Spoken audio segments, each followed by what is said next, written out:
اگلا سوال کے متعلق رہنمائی کیجیے گا کہ یہ جو تویز پہنا جاتا ہے یہ روحانیت کی شارٹ کٹ تلاش کرنے کی کوشش نہیں کی جاتی؟ اصل میں جو لفظ روحانیت بولا جاتا ہے نا،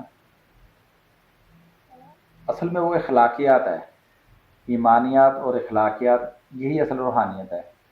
یہاں روحانی دنیا کچھ اور ہی ہے، روحوں کی دنیا، تویز گنڈوں کی دنیا، عملیات کی دنیا، وظیفوں کی دنیا، چلوں کی دنیا، یہ آج اس کو روحانیت کہا جاتا ہے، جبکہ اسلامی روحانیت کا اس کے ساتھ کوئی تعلق نہیں۔ اسلامی روحانیت جو ہے اس کا تعلق ایمانیات کے ساتھ ہے، اخلاقیات کے ساتھ ہے، آپ کے حسن کردار کے ساتھ اس کا تعلق ہے۔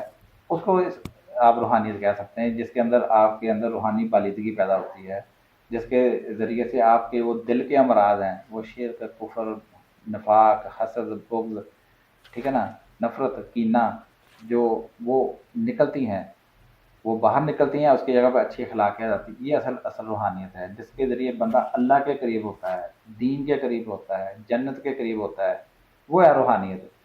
یہاں روحانیت سے مراد ایک چلوں کی، وظیفوں کی اور ایک خلائی قسم کی ایک دنیا بنا دی گئی ہے۔ یہ اسلام اس تصور سے آشنا نہیں ہے۔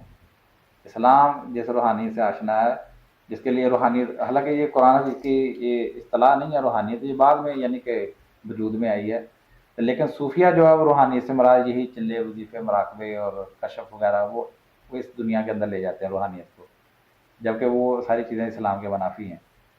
اسلام، اگر آپ نے روحانی کا لفظ بولنا ہی ہے تو اس سے مراد وہ اسلام کی ایمانیات ہے، اخلاقیات ہے، آپ کا حسن اخلاق ہے، سارے لوگوں کے ساتھ اچھے معاملات کرتے ہیں، وہ اس میں وہ چیز آئیں گی۔ جی ٹھیک ہے، آپ کی بات